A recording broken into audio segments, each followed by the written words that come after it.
on it because, Oh, sorry. I just started the recording if you don't mind, because I forget about doing it later. yeah, Okay, go ahead. I was gonna say my pilots forget to wear them all the time. They just, so I'm not going to be ordering anymore. Yeah, I thought best to do it on a safety vest kind of thing so that they have to wear the safety vest over whatever they're wearing. Mhm. And that would be better than doing the t-shirts, which, as you say, lots of people might forget to wear. Yeah. Well, the reason why I did it was because the safety vests were more expensive. Right. Okay.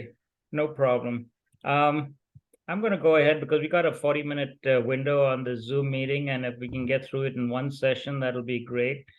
We're taping it for people who are not being able to attend.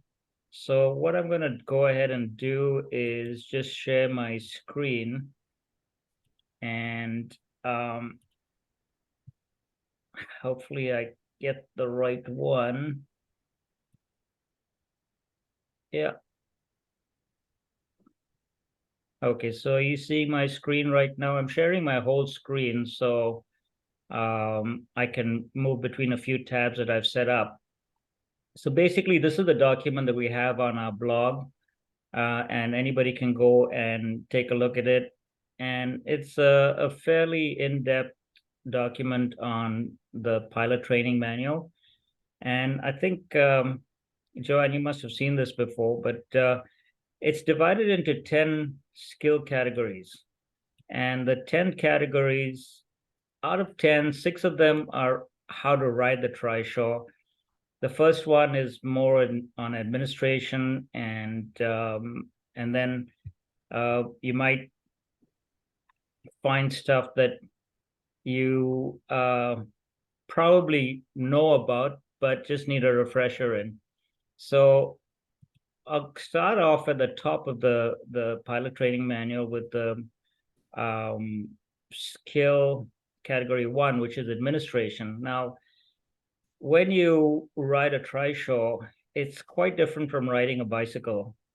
And so you're in charge of 2 other people who you're taking for a ride, or maybe one person. And so we need to do things a little differently, and there's a little bit of administration that's required.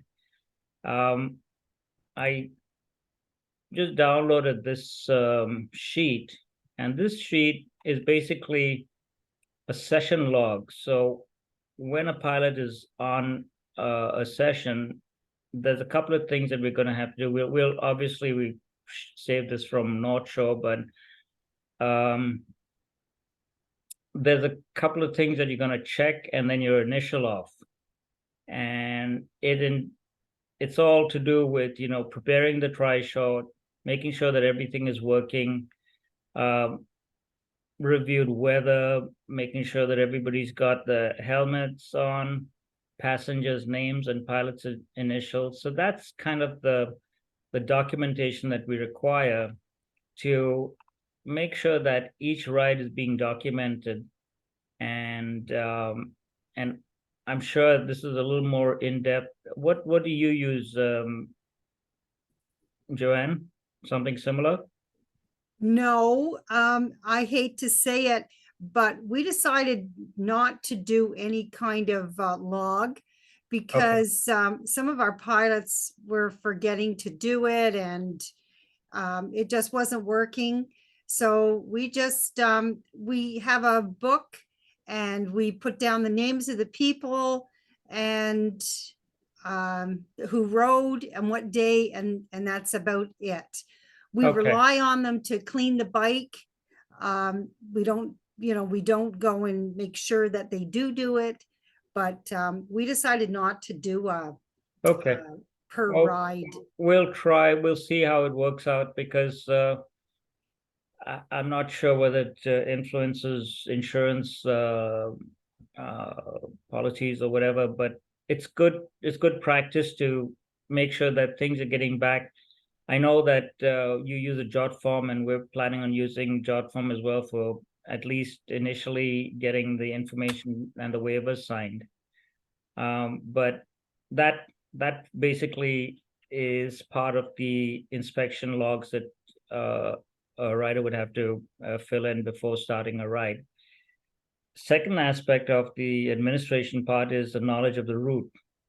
And what we propose, and I just created a blog post on our Cycling Without Age blog, and the proposed routes, I don't know whether maybe I'll play this little video for you that I created last night. And so, oh, it won't open it. But anyway, that's what the proposed route would be along the Lakeshore waterfront trail in Mississauga. Oh, that looks lovely. Yeah, it's down by the waterfront, and if time permits, so the first section is fairly safe. Then as you get to this section here where you need to cross the bridge, it's a little dicey, but we'll ride it first and see whether everything works out. This is a little section on the roadway before you get the trail again. And then it goes around another park and down to the end of that park and back. How long is it, time-wise? So I haven't ridden it with a trishaw. We've ridden it with bikes. It's maybe about half an hour with a bike. With a trishaw, it probably will be longer than that, and that's why we're not sure. It's about 6 kilometers. Yeah, it's going to take you at least an hour, I would think. Yeah, and that's what we're planning to have the rides about 45 minutes. So Yeah. if we're just doing a really slow ride, we just do the first half of this and go back, which is interesting enough. And then if somebody wants to go for a longer ride, or we have a cancellation for the next ride, then we probably just take people on a longer ride. Yeah, well, I have never met a person yet who wanted a shorter ride. They love it so much that they could just stay on forever. Oh, really? Yeah. So this would be a second ride that we've got planned, and it's again around the yacht club area in Port Credit, and it goes around the marina, and it's a beautiful ride. It's got several areas that are quite scenic. We go around a park. There's a little lagoon in there. Then there's a walking trail that goes onto a peninsula and comes back again. So it's a nice area that we've gotten. We might as well make use of it. Oh, looks beautiful. Joanne, how long is your typical ride? At least an hour. An hour? Okay. Except for depending on if we're at a nursing home.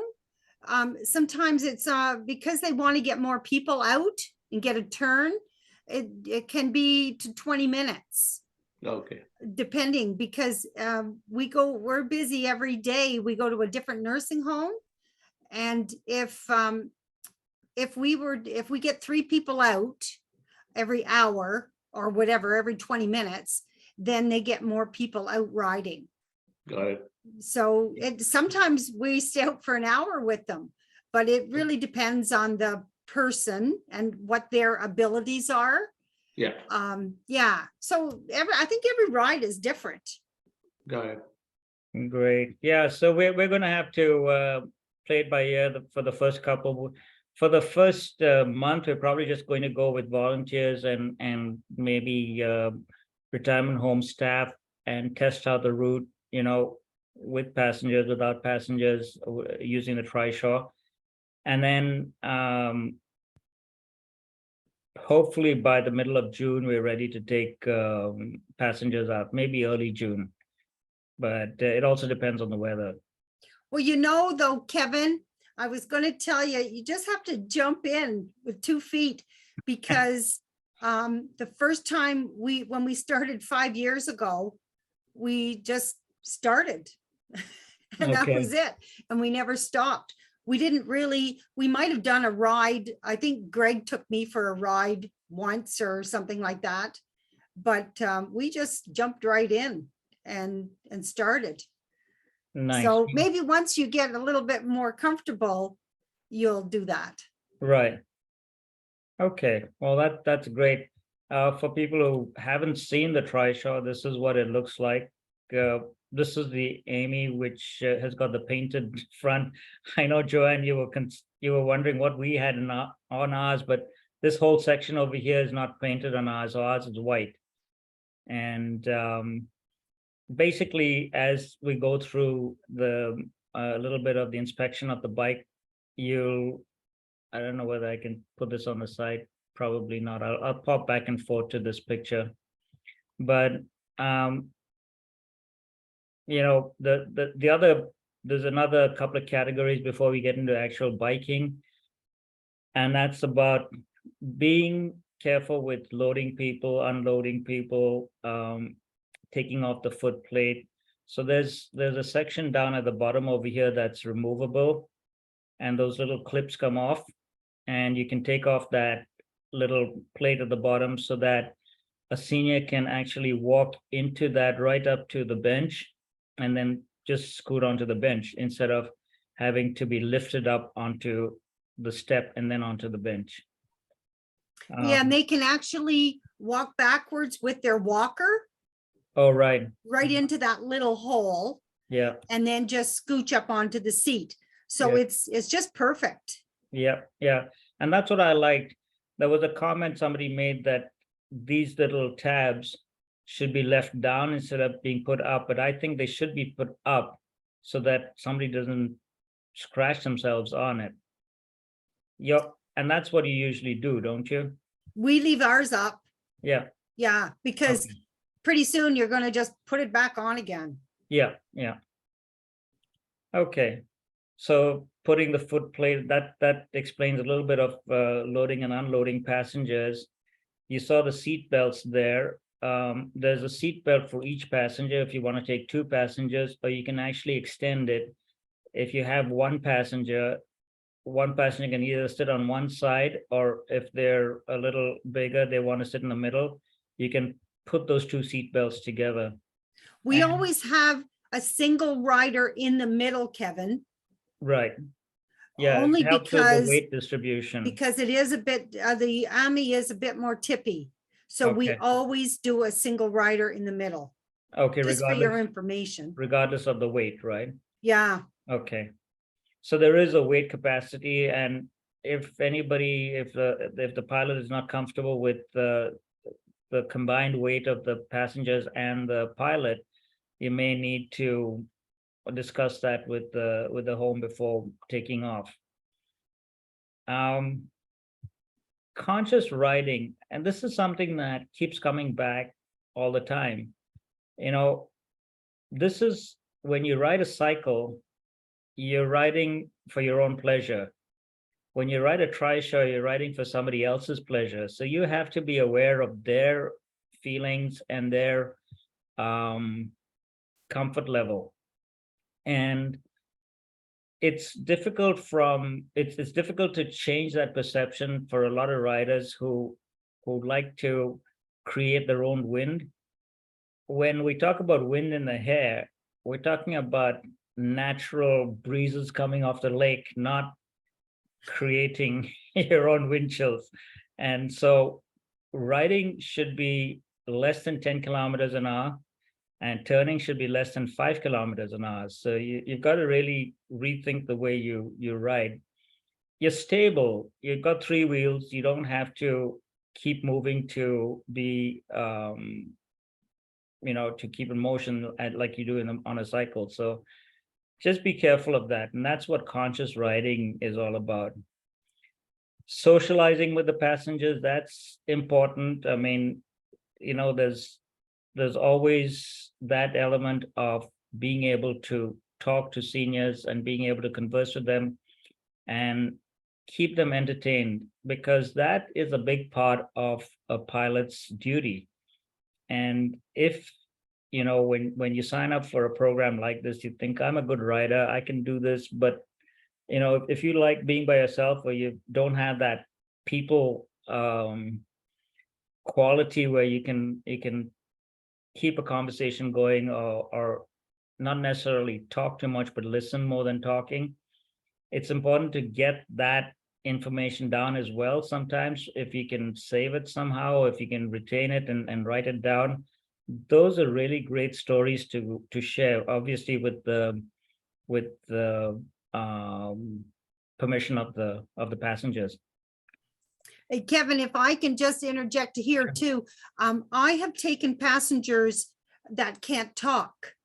So it's really, I find it interesting. I do a lot of the talking and they might even just nod their head. Or if you tell them, oh, look over here, you'll notice that they're actually listening to you. They can't talk, but they still enjoy the ride because you're the person who is, you know, Right.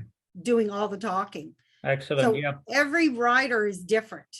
Now, do you use any music? Because I know that Cycling Without Age has a playlist in English and in Danish, I think it is, or Dutch. I have my own, I have this little iPod thing. Everybody thinks I'm crazy because I play people's music from the Alzheimer's Society, Okay. because that's a lot of that we do. But I Right. have never accessed the other playlist, but I'm going to do that Okay. because that way maybe I'd have a better variety. But I always ask, would Okay. you know, do you like music, or would you like me to play some music? I have a little speaker and I had put it on the trishaw, and we go along and we sing. And actually, one of the things I really enjoy is when I see them tapping their hand on their lap, Yeah. or you can see them tapping their toe. Then I know that they're enjoying the music. And Right. for me, that's really, it makes me enjoy it, you know, to Excellent. know that they are getting something out of it. Yep. So I do music. Now, a lot of them don't, but I do. Okay. Yeah, well, that was something that I was debating over. I've got a speaker that I can attach to the trishaw and play some music. But you know, when you're out in nature, maybe nature's got better music than we can ever produce. Well, maybe. But you're right, for those people, especially Alzheimer patients or dementia patients who require the little boost to get back into that zone, that would be nice. Yeah, I have one in Athens. It's really funny because she knows all the Johnny Cash songs. Oh, really? And that's all she, like, she can't remember anything else, but she can remember the words to every Johnny Cash song. So we'll be Okay. out there and she'll be singing along with Johnny Cash. And then, you know, she can't do anything else. But the person that goes with her, the worker, she can't get over how much she enjoys that little bit of time and her interaction. It's Great. really great. Oh, I guess nobody can see you talking because I'm sharing my screen here, or can you see Joanne? I'm not sure. Anyway, I don't know. I can We see can- Chris. We okay, can. Yeah. okay, all right. So I'll carry on over here just a little bit more of, you know, what's unique to riding a trishaw is keeping passengers safe. They've got to understand that they're in a vehicle, they've got a seatbelt on. Some people have talked about putting a kind of a grip rod across the front. I don't know whether that's necessary or not, but occasionally, and I've thought about this too, that, you know, somebody might want to have something to hold on to when they're riding. So we can work on something like that. And important to keep in good contact with the staff of the home, wherever you're riding, so that way, if you have to report anything back to them, it's easier to do that. Okay. So that basically covers passenger requirements. The rest of this from 3 onwards is actually on the bike. And so mounting and dismounting is different from a cycle, of course. On ours, I've put a little, what is it? Pannier bags or something on the back for the helmets. So you can't really swing your leg over the top. You have to get in, and it's got a low walk through anyway. So it's easy to get onto it. I've also changed the seat. Thanks, Joanne, for that hint. We've got a more comfortable seat on it because again, we're going slow. We want you to be comfortable as the pilot. And so having a comfortable seat, I know the bikes come with a fairly nice seat, but it's a bicycle seat. It's not a trishaw seat. So I decided to change that one too. Stopping, mounting and dismounting, walking and pivoting. And you can go through all of this. And this is really important to read on your own, just so that you get an understanding of how important it is to make sure you've always got your hand on the brake. If you're on a slope or something like that, how to turn the trishaw around if you are in a tight spot. It's got the battery pack slides into the little carrier on the back. And it's got almost like a handle that you can lift it up with. Now, it's not light, but it's still doable when you're in a pinch. So you can lift the back and swing it around if you have to, instead of, not a 3-point, it won't be a 3-point turn. You'll be doing a 15-point turn with the trishaw. That's true. So how to start it. Now, this starting and all this, we will go over it in an in-person class, a hands-on class where you're actually with the trishaw, but it's got a battery and a key to lock the battery in. So there's a way to, I don't know whether this picture shows it. So yeah, back here, right there is where the key fits into the slot. And this whole battery pack can be pulled out and charged on its own, or it can actually be charged while it's in the slot too, depending on where we park the bike. But that's the battery in the back there, and it slides in and out, and there's a way to get it, and then there's a switch on the back of the battery to turn it on. It has a 500-watt motor in it, and there's control on the handlebar to increase and decrease the amount of assist, as well as you've got 9 gears. 9 gears, I think it is, isn't it, Joanne? I think so, yeah. Yeah. So I only use 2. okay, yeah, and for our purposes, you only need the lowest gears. In fact, the whole system is just adapted from a cycle, an e-cycle, which isn't the best for this, but it works and it gives you the assist that you need. And so when you're starting off, you got to make sure that you've got your pedals in the right position, because it takes 1 or maybe 3/4 of a turn before the pedal assist kicks in. And so you've got to get that motion going. And if you've got a full load, it can be a little difficult. So all those things need you to combine your technique to get the e-assist moving. Now, there's another way to do that, and it's got a walk mode. And I don't know whether you ever use the walk mode to start off with, Joanne, but I was thinking, if you're not comfortable with doing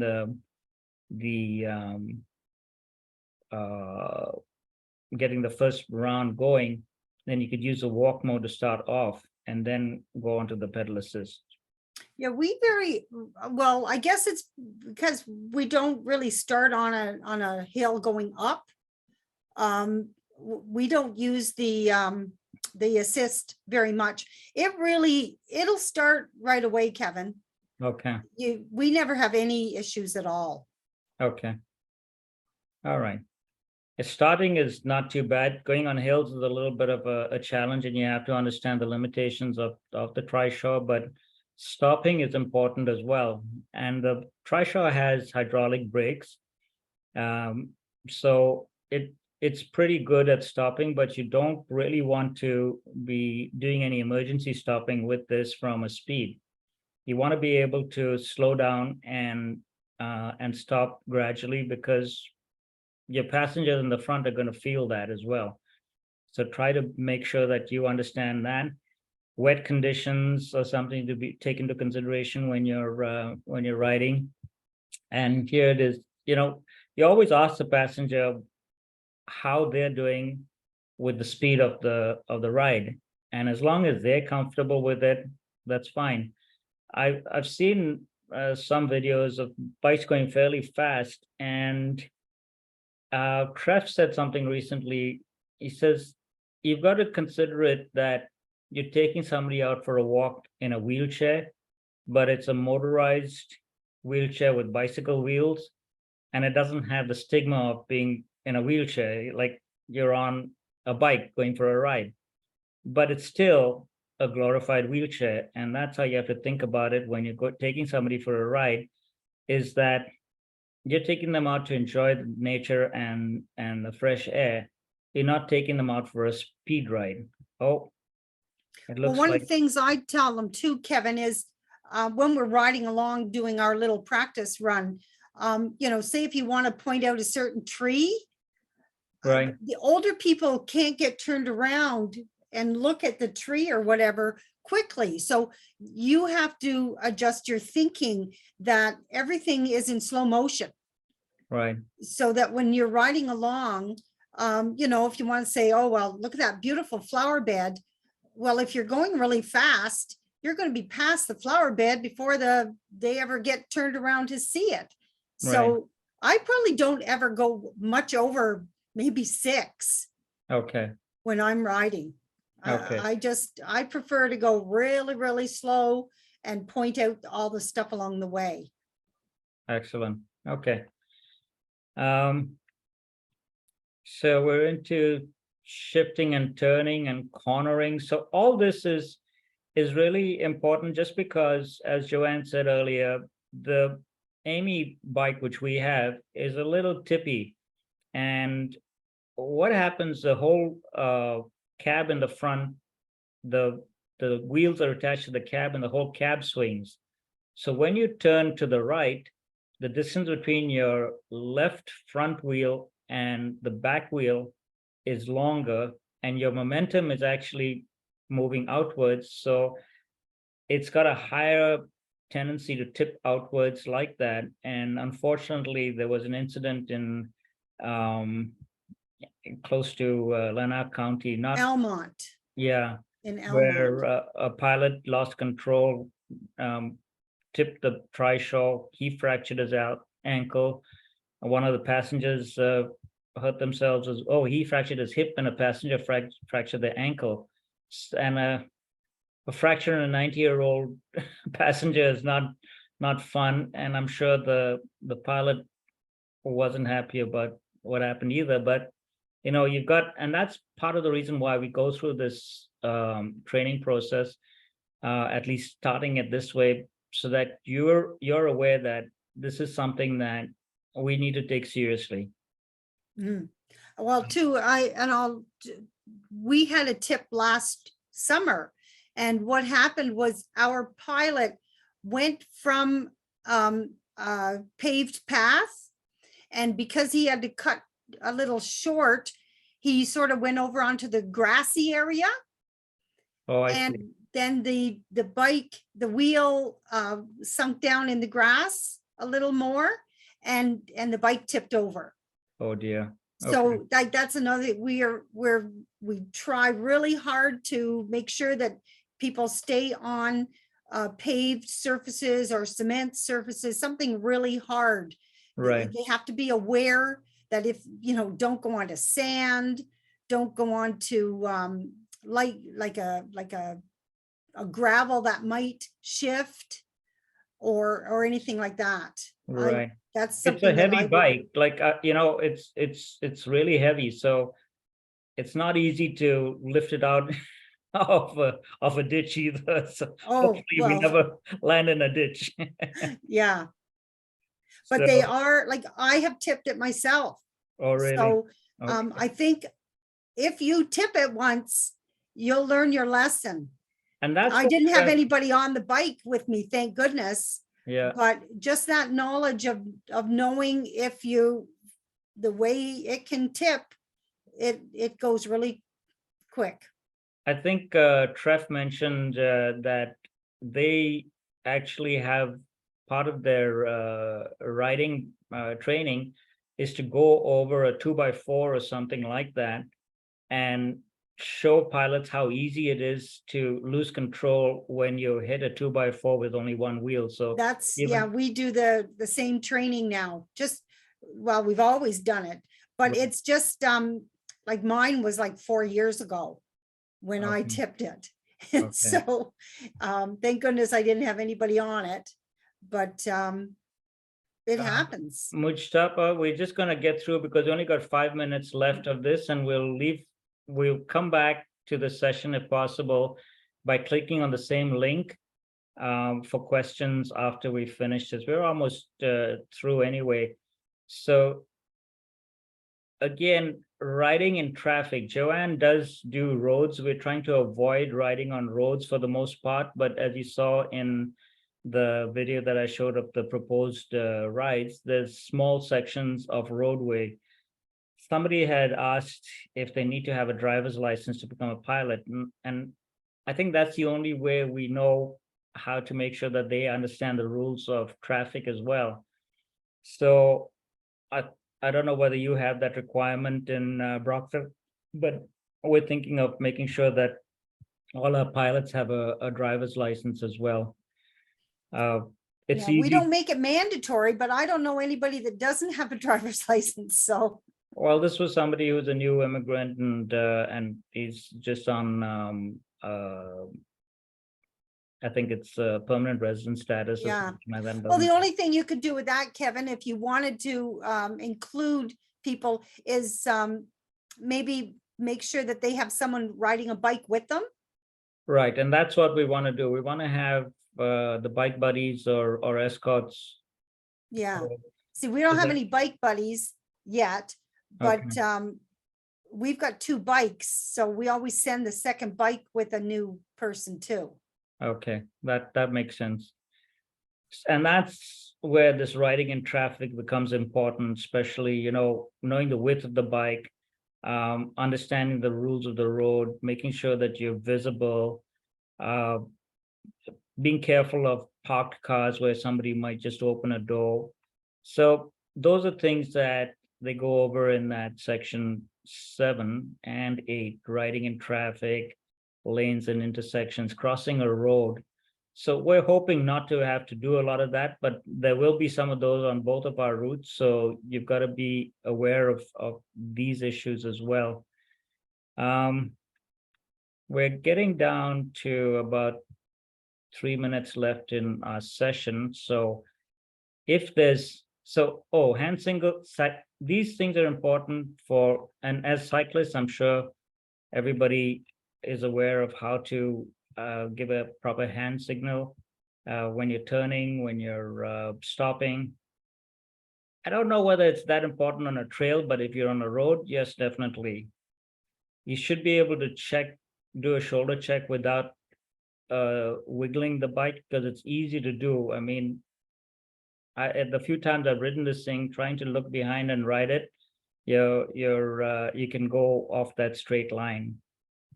And then navigating obstacles. Every trail is going to be different from week to week and month to month, depending on the weather conditions. You're going to have puddles, potholes. I don't think we have any train tracks, but we have some of these P gates that restrict traffic from coming in. And we're going to have to see whether we can get around those without having to have them opened. But those things are going to be important to make sure that you can navigate through. You've got to be able to warn passengers about bumps coming up or something happening ahead. And that's why our bike buddies would come in handy. And One then, thing, Kevin, Mike always suggests that people, even a new pilot, make sure they ride the trail themselves first. right, So that they're aware of that, if there's a close call here or whatever. Make sure you can get on and off curbs safely and all that stuff. So he recommends that if before you take the try shot out, you are aware of the trail. So Sounds like Right. you're doing that with your videos and stuff. Yeah, well, the videos are just a capture from Google Earth, but hopefully we'll be able to ride the trail as well beforehand and make sure that everything is in order. So that's basically the document that we have, and then there's a bunch of checklists at the end that you can look at. If this thing cuts off suddenly, you can just click the link to come back again if you have some questions. I hope Joanne might be able to come back to answer some questions as well. Okay. I don't want to force anybody to come back, but I'll be here because Zoom is telling me that I've got less than a minute to go on this session. Okay, so So- we leave the questions to the next part. All right. Okay, how do I get back on again? Do